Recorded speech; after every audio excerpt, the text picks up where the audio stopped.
Welcome to the Agronomy and Farm Management Podcast. I'm Amanda. And I'm Elizabeth. Thanks for joining us today. So today we're going to continue on in our series talking to farmers across Ohio. And today we've got Gene Baumgardner. He's a farmer in Fayette County joining us today. Gene, could you take a moment and introduce yourself and tell us a little bit more about your farm operation? Yes, thank you, Elizabeth. Farm in northern Fayette and southern Madison County. Farm name is Ricketts Farm Incorporated. My father-in-law was the one that really started putting this whole thing together, and we've trying to keep actively growing over the years. We're farming about 1,900 acres of our own. We custom farm another almost 700 acres for a local 2,200 cow dairy. On our farms, we're not typical corn, soybeans. We do corn, soybeans, wheat, oats as a double crop, and this year barley as a malting barley as a winter crop. And then we do try to get a lot of cover crops planted every year. We are not no-tillers per se. We do some vertical till to incorporate seed and to make the planting season go a little easier sometimes. So we sell crops to the dairy and we get manure coming back from the dairy also.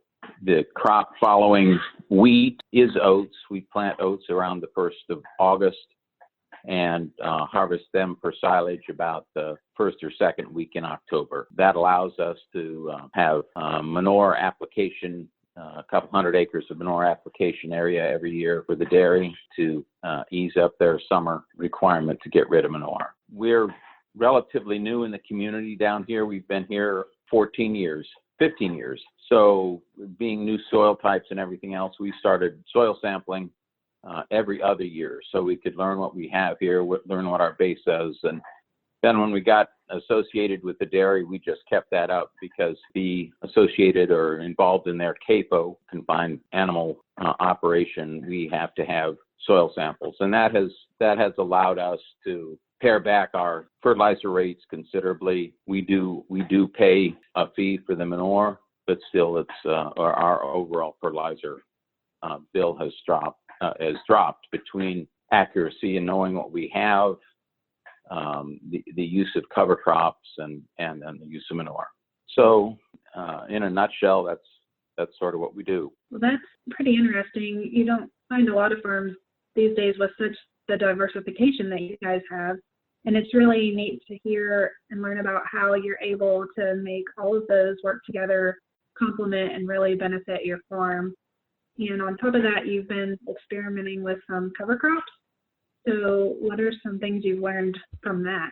Well, we started working with cover crops back in the 80s with my father-in-law, and luckily some of our disasters were under his watch. So we've been able to reduce the numbers. The things we've learned over the years is when we started in it, there was very little direction on how much seed to use, or so we've pared our back to 20 to 30 pounds of winter grain crops. We have not done, most of our cover crop are just either rye or triticale. We raise some of the triticale goes for spring silage for the dairy, 250 acres of it, and that is planted at a much about 100 pounds per acre of triticale. We do a lot of both. We do a lot for spring silage and then a good little bit just as, I kind of have two terms for it. We have cover crops, which is winter wheat, winter barley, winter triticale, and then you have conservation cover. And I think that's one thing that we should work to make a differentiation. We will do 400 or 500 acres of conservation cover in addition to the cover crops. I haven't gotten excited about radishes and some of the other things. I think we will start working into some of those things, but our goal has been to keep especially for conservation cover, keep our costs down with prices the way they are. There is a certain benefit from cover crops, but you can't you can't spend the farm away paying for the seed to do it. So we're a little conservative on what we plant. I think that's fascinating how you take advantage of the opportunity that you have working with the dairy to really make all of these pieces fit together. You know, you've got cover crops that work very well in your system, not only from a conservation perspective, but also, you know, that they fit really well with working with the dairy. So that's really interesting. And you've always been, you know, I met you pretty early on when I started at Ohio State, and I've always been inspired by how conservation minded you are and your attitude of trying to incorporate more conservation practices into your system. And a lot of the work I've been trying to do lately has again been inspired by you and your let's try it and see how it works attitude. Well, if you don't try things, you may never fail, but you don't find the good things either. So you just keep trying. Yeah. We've done a lot of tiling over the years. We put in dry dams to control the water runoff. You know, not everything is 100% successful, but it's all improved, I think, the soil quality and our water that runs off also. So that's just sort of the way we look at it. Yeah, and I think, you know, you're also one that really pushes to communicate to the broader community, you know, the efforts that you as a farmer are putting in to be a good steward of the land. And so I think that outreach that you do is incredibly important. And so we try. Yeah. So that leads me into the next question I have for you. You know, that effort for outreach, I think, has really led to your involvement in the Corn Growers Association. That's how I met you when I first came here, was through the Southwest Corn Growers Association. And I know you're involved at both the state and national level with that organization. So what kind of activities do you do? Well, over the years, we've done a lot of things. We've been involved with Ohio Corn Growers for nearly 20 years. I've been on the Growers Board, and now I'm in my last year with the checkoff, the Corn Checkoff Board. So it's we've served on the national level as one of the action team committee chairs for several years, and then also chair of the NCGA political action committee team that works with national corn growers. So it's been a lot of fun over the years, and I've always felt like I've brought more home to the farm than the time I spent away.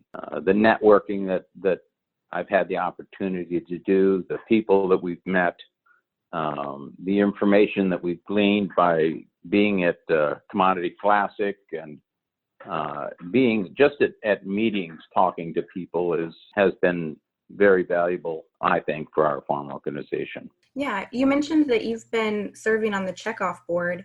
I know probably a lot of our listeners are curious what happens to those checkoff dollars. So what's that experience been like? It's been very interesting because you know, there's a board of, I think, 18 farmers that are charged with spending those dollars responsibly. You know, it's not hired staff, it's not outside consultants. We rely on them to provide funding information for us, but it's up to us as farmers to decide how those dollars are spent. You know, over the years, the emphasis has changed a lot. When I was on the Growers Board and just was affiliated with the checkoff board, there was a lot of money spent on local advertising and with pork industry promotion and beef industry in local store promotions. And we've changed our emphasis.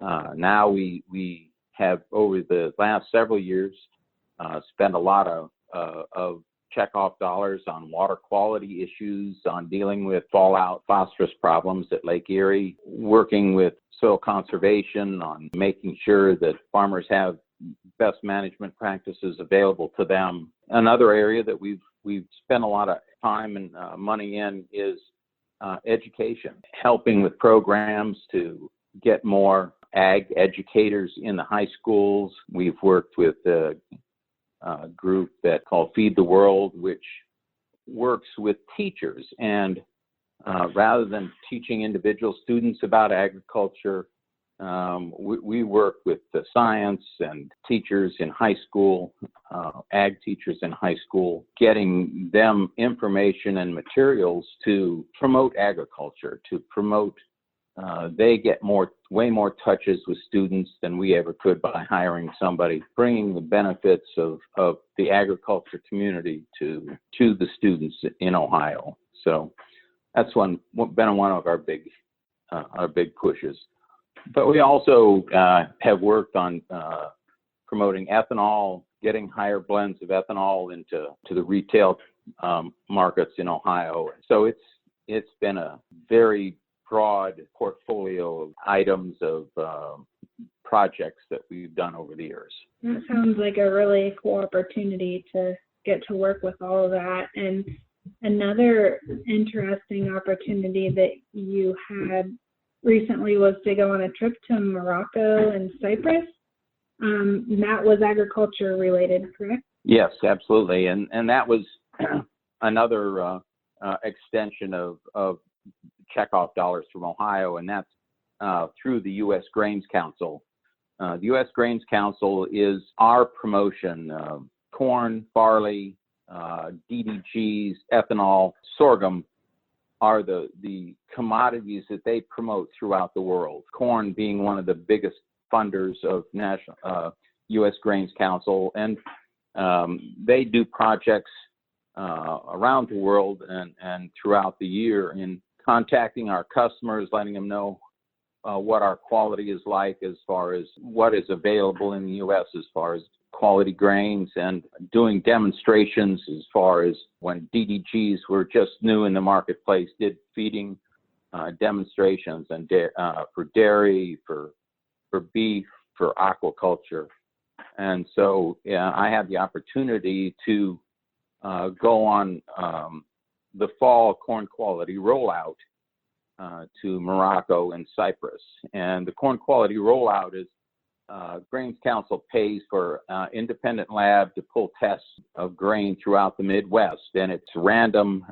They do several hundred samples from around the Midwest to get quality reading. We go and talk to our customers, tell them what's happened, what we have. Do we have problems with cracking? Do we have mold problems?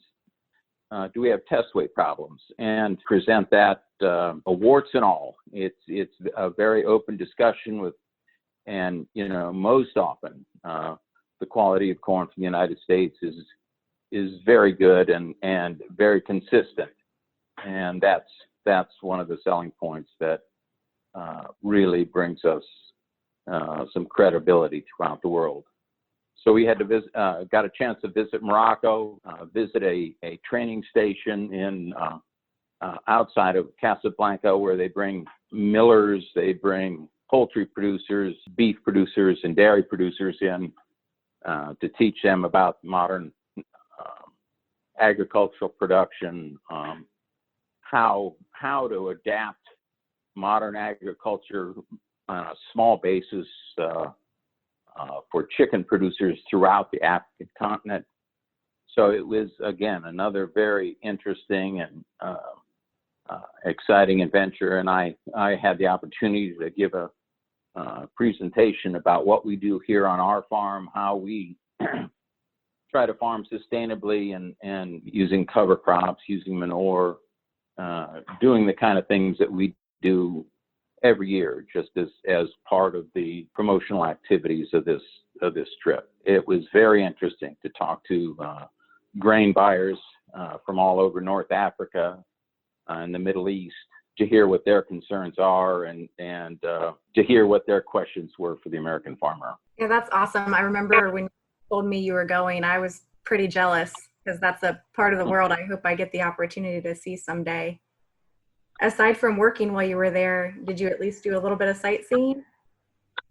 Oh yeah, we got, it was basically 2 days or 2.5 days in each location, but we got around. We were we were in Morocco at at the right time. It was just like here. It was early spring, and so everything was green and very interesting. They said in the summer, in the same place as we were, it would get up to 130 degrees, and I'm good not to be there then. But just very different agriculture, of course. They raised some wheat and barley, and there were a lot of sheep there, sheep and goats as far as livestock, and so it was very interesting. Basically, just traveled around the Casablanca area, and then when we were in Cyprus, just had a half a day away to go visit Limon, which is one of the small cities on Cyprus, and we're in a castle that was first built in the 300s. So that's way different than it is here. But yeah, got a little sightseeing, but mostly it was spent in meeting times while we were there. Wow, the 300s. That is a very, very long time ago. Long time ago. So Gene, spring is here, and you guys are a little wet right now, but hopefully you'll be getting in the field soon. What do you guys have planned for 2020?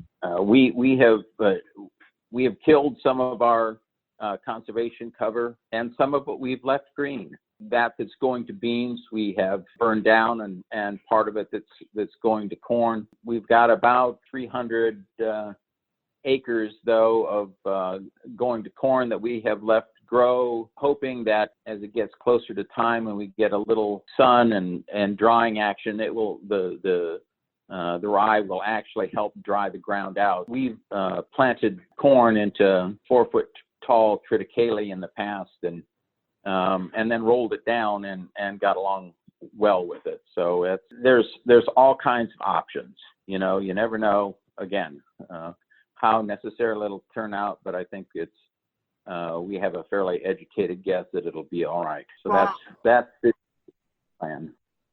Oh, well, now you've opened the door. I'm going to try to talk you into doing some trials so that we can report those results in e-fields, right? Sure. So stay tuned for results from Gene's farm coming this winter. Yeah. All right. Well, you're going to have to come out and take a look and see what you want, because we got options. I am definitely going to take you up on that. All righty. Well, Gene, first I'd like to thank you for your service to the industry. You're a great representative for Ohio farmers, and we really do appreciate everything you do here in Ohio, nationally, and around the world to help promote Ohio agriculture. And then secondly, thank you so much for joining us today for this podcast. I'm very excited to share more about your farm with our listeners. Well, thanks for the opportunity, Elizabeth. And good luck with planting. Hopefully it dries out soon. Yep. Hope so. Thanks for listening to the Agronomy and Farm Management Podcast. Join us again in 2 weeks for our next episode.